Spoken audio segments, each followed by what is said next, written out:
আসসালামু আলাইকুম ওয়া রাহমাতুল্লাহি ওয়া বারাকাতুহু।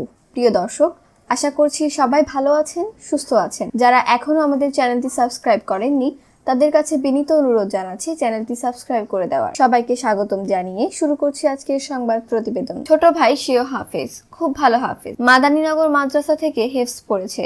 রমজানের পূর্বে একটি মসজিদে তারাবি নামাজের জন্য ইন্টারভিউ দিয়েছে। পরিশেষে মসজিদের কমিটি তাকে যাওয়ার জন্য বললে সে তারাবির প্রস্তুতি নিয়ে মসজিদে যায়।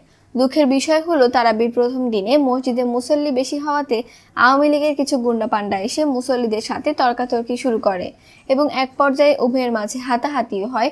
পরিশেষে প্রশাসন এসে তারাবি বন্ধ করে দেয়। কিছুদিন পর ছোট ভাই সেখান থেকে এক বুক ব্যথা নিয়ে বাড়ি চলে আসে। আজ ঘুম থেকে ওঠার পর দেখি ছোট ভাইটাকে বাড়িতে দেখা যায় না। মাকে জিজ্ঞেস করার পর জানতে পারলাম অন্যের জমিতে বদলি গেছে। কথাটা শুনে কষ্ট হলো খুব, বোঝানোর ভাষা নেই। একটু আগে সে বাড়িতে ফিরেছে, পুরোটা শরীর ঘামে ভেজা। আমার মনে হয় তাজ তারাবি বন্ধ না হলে একজন হাফিজের সাথে এমনটা হতো না। পরিশেষে আওয়ামীদের জন্য আল্লাহর কাছে হেদায়েত কামনা করছি। যারা আল্লাহর হুকুমের চেয়ে নেত্রীর হুকুমকে বেশি প্রাধান্য দেয়, ও আল্লাহ আপনি এদেরকে হেদায়েত দিন, আর নয়তো ধ্বংস করে দিন। খালেদা জিয়াকে বিদেশে নিতে চায় পরিবার, স্বরাষ্ট্রমন্ত্রীকে মির্জা ফখরুলের ফোন। এখন তুলে ধরবো সবচেয়ে গুরুত্বপূর্ণ প্রতিবেদন। শ্বাসকষ্ট বেড়ে যাওয়ায় করোনা ভাইরাসে আক্রান্ত বিএনপি চেয়ারপারসন খালেদা জিয়াকে উন্নত চিকিৎসার জন্য বিদেশে নিতে চায় পরিবার। এই জন্য সোমবার রাতে বিএনপি মহাসচিব মির্জা ফখরুল ইসলাম আলমগীর স্বরাষ্ট্রমন্ত্রী আসাদুজ্জামান খান কামালের সঙ্গে ফোনে কথা বলেছেন। এর আগে সোমবার ভোরের দিকে শ্বাসকষ্ট শুরু হলে কিছু পরীক্ষা নিরীক্ষা নেওয়ার পর বিকালে তাকে সিসিইউতে নেওয়া হয়। গত 27 এপ্রিল হাসপাতালে ভর্তি হওয়ার পর থেকে বিএনপি চেয়ারপারসন কেবিনে থেকে চিকিৎসা নিচ্ছিলেন। তবে তিনি স্বাভাবিকভাবেই শ্বাস প্রশ্বাস নিচ্ছেন বলে জানিয়েছেন মেডিকেল বোর্ডের সদস্য অধ্যাপক ডাক্তার জাহিদ হোসেন। এদিকে উন্নত চিকিৎসার জন্য বিএনপি চেয়ারপারসন খালেদা জিয়াকে বিদেশে নিতে চায় পরিবার। তার চিকিৎসার জন্য সিঙ্গাপুরে নিতে আগ্রহী বলে জানা গেছে। এই জন্য সরকারের উচ্চ পর্যায়ে তার পরিবার ও বিএনপির পক্ষ থেকে ইতোমধ্যে যোগাযোগ করা হয়েছে।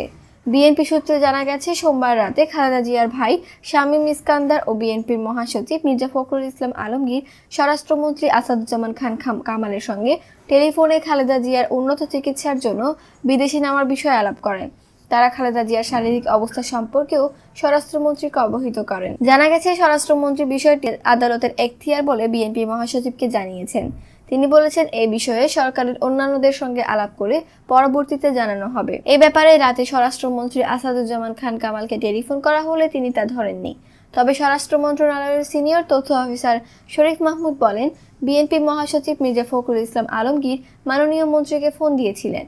তিনি বিএনপি চেয়ারপারসনের স্বাস্থ্যগত বিষয়টি অবগত করেছেন, তবে এই ব্যাপারে কোনো লিখিত আবেদন দেননি। জানতে চাইলে খালেদা জিয়ার বোন সেলিমা ইসলাম বলেন, খালেদা জিয়াকে বিদেশে নেওয়ার বিষয়ে লিখিত কোনো আবেদন এখনো করা হয়নি। এদিকে রাত 8টার দিকে এভারকেয়ার হাসপাতালের সামনে উপস্থিত সাংবাদিকদের সঙ্গে কথা বলেন অধ্যাপক ডাক্তার জাহিদ হোসেন।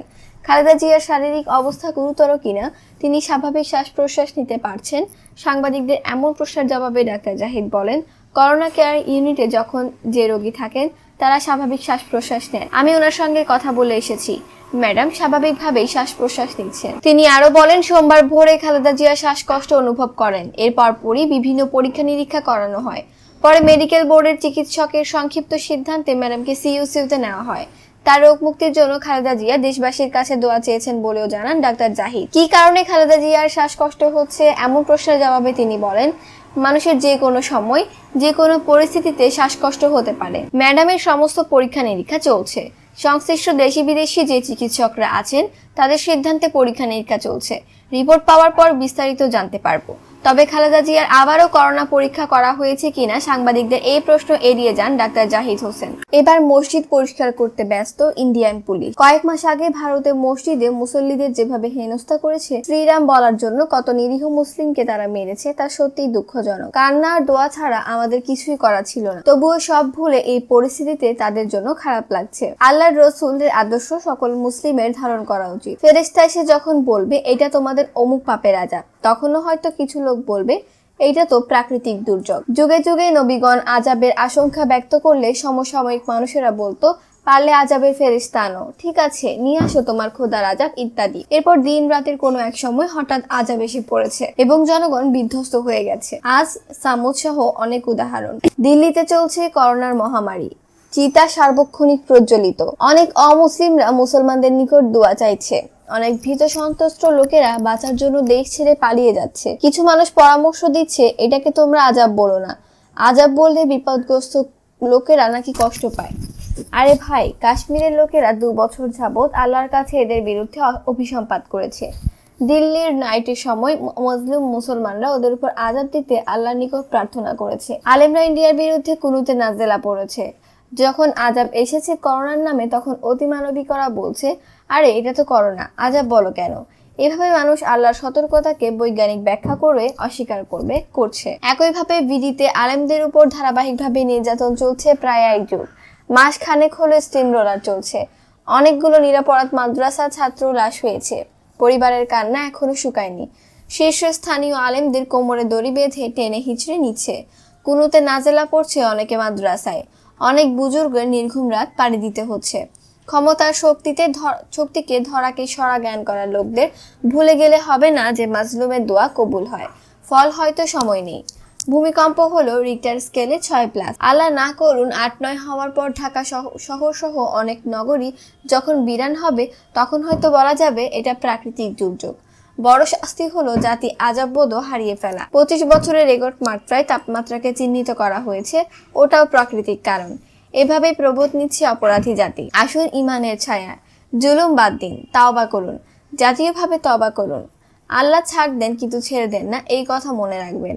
এই বাংলাদেশের লক্ষ্য মাদ্রাসায় ভোরে কুরআন তেলাওয়াতের মাধ্যমে নগর বন্দরকে সিক্ত রাখে, রহমতের চাদরে ঢেকে দেয়। সেই মাদ্রাসা বন্ধ রেখেছেন, খুলে দিন, মাফ চান, নয়তো এদেশটাও হয়তো আপনাদের কথিত প্রাকৃতিক দুর্যোগে বিধ্বস্ত হতে পারে। এর আগে ফিরে আসুন, তাওবা করুন। রমজান চলছে, দান সাদকা বাড়িয়ে দিন, যার যা আছে তা থেকেই করুন।